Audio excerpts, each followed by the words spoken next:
Hello friends, let us just discuss what exactly are subatomic particles. We'll give a brief summary whatever we have learned from the previous lectures. Uh, Based on the studies, we learned that an atom consists of electron, protons and neutrons. Protons and neutrons would be present in the nucleus while electrons would be found somewhere around the nucleus. And we also identified that the charge of electron has been identified as minus 1.6 into 10 raised to power minus 19 coulombs. Okay, while the proton charge was found to be plus 1.6 into 10 raised to power minus 19 coulombs. This is the charge which has been found, and the mass of electron has been identified as 9.11 into 10 power minus 28 grams, while proton was found to be 1.67 into 10 power minus 24 grams, and same as the neutron also. So neutron has the same amount of mass of proton. So this is the brief idea we had. Going further, we also need to learn the terms like what exactly is atomic number. Okay, so to get into more details of what exactly is this, atomic number of an element is the number of protons in the nucleus of each atom of that particular element. So if at all you take any element, like for instance I took carbon, so carbon has on total of 6 protons, so therefore its atomic number is 6. While phosphorus has 15 protons, so its atomic number will be 15. Same with gold, 79 protons, so atomic number is 79. Okay. And we have another important term called as mass number also represented as capital A, which is the sum of protons and neutrons present in the nucleus of an isotope. Okay. So we can write that as mass number is equal to number of protons plus number of neutrons. Now, just to give you a brief idea about how to understand this, nucleoid is a term which is used to represent that any number of protons and neutrons. So if at all I say protons and n naught as neutrons and e minus as electrons, and this is mass number. So for instance, if I say oxygen has 10 neutrons, well, as soon as we say oxygen, oxygen needs to have 8 protons, right? If it is 8 protons, the number of nucleides will be 18, and number of electrons will be same as number of protons, so which are 8. And what is a mass number? Mass number is the total number of protons plus neutrons, so that is supposed to be 18. An element which has 33 protons and 42 neutrons, an element with 32 protons, that means atomic number 33, that is termed as arsenic. Okay. And arsenic, if at all you add these two, how much it will be? It will be 75, right? So addition of protons and neutrons, which is the same as the mass number, which is 75. And number of electrons would be same as protons, so that would be 33. Okay. Same number of protons are 15, so definitely this can be nothing but phosphorus. Okay. And if the nucleides are 31, that means 31 minus 15, that would give you number of neutrons, right? So 31 minus 15 is how much? Sorry. So there are on total of 16 neutrons. So 15 plus 16, that would be your mass number, which is 31, and number of electrons will be 15. So this is how you can identify what are the number of protons, electrons, what exactly is mass number, what is your atomic number, right? So I hope you got this idea about what is an atomic number and what is an mass number. Okay. Going further, see, these are all the terms which we finally got it. So what we have corrected.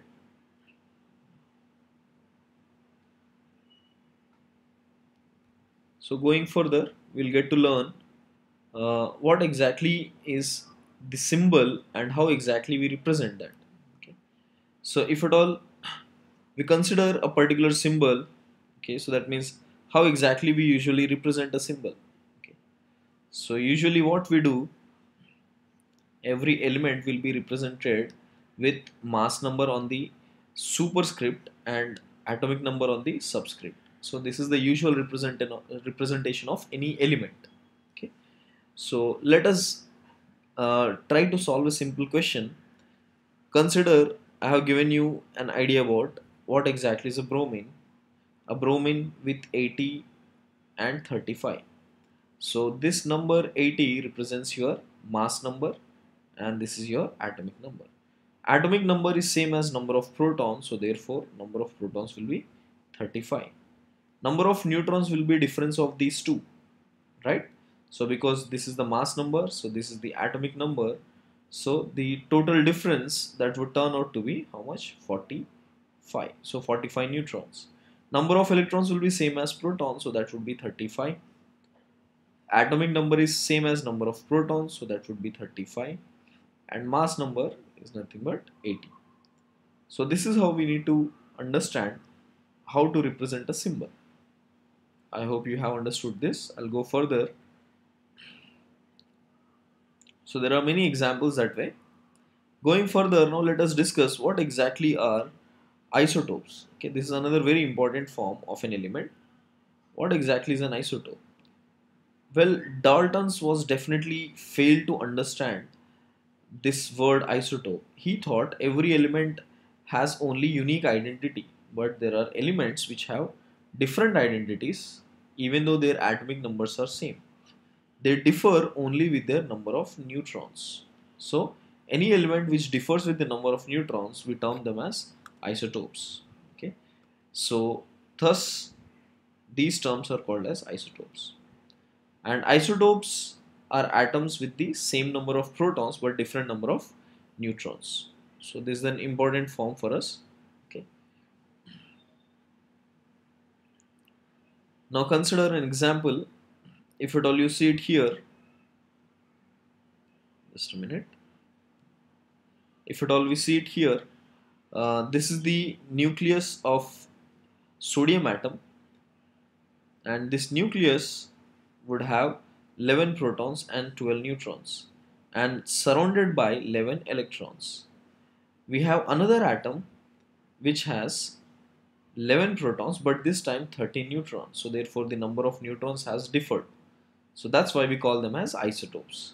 The representation of sodium in both of the cases is different. Sodium here it is represented as 2311, while here we represent it as 2411. So that's the difference between the isotopes. So going further, I'll give you one more example of what exactly is hydrogen, helium, lithium, and what are those isotopes. So if at all you see hydrogen has total of 3 isotopes. Okay, this is called protium, deuterium, and tritium. Okay, so this has only one proton, this has one proton, one neutron, one proton, and two neutrons. Helium has 2 isotopes, 3 and 4. So 3 represents 2 protons, 1 neutron, 2 protons, 2 neutrons. So that's how we differ. Same with lithium. Lithium has mass numbers 6 and 7. So they have different number of protons in all of these cases. That's why we term them as isotopes. I hope you understood this. Okay. Now there is a very important uh, problem which gives us a lot idea about how to calculate the average atomic mass. Now what exactly is this term? Okay. Now to give you a brief idea about this problem, let us see what does the problem say. The problem says boron consists of 80% of an isotope B11 and 20% of another isotope. To account for the atomic weight of 10.81, we must need to find out what will be the mass of the second isotope which is not given. Well, you think when I say atomic weight, this atomic weight is an average weight. And what exactly is an average weight? Average atomic weight is the sum of the weights of 80 percentage of this boron and 20 percentage of the next boron. So it's more like 80 percentage of boron 1 mass plus 80 percentage of boron 2 mass, which is what we got that as 10.81. Okay, So boron 1 mass is already given, which is 11.01, while boron 2 mass is what is unknown to us. So we can calculate from that, right? So this is how you need to calculate average atomic mass. For this question, average atomic mass has already been given. We have to calculate what is the isotopic mass of second boron. Okay, so to give you a brief solution about it, so now you can see that 11.01 into 0.8, which is 80 by 100, plus some x, which is the mass of this second boron, into 0.2, which is a 20%, is equal to 10.81. So therefore x is equal to 10. So that is how we can calculate the isotopic mass of second boron. Okay, this is a very important question. Most of the problems which are asked from calculation of average atomic mass will be revolving in this area itself.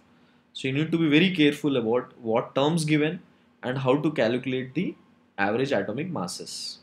Okay, so I hope this has been helpful.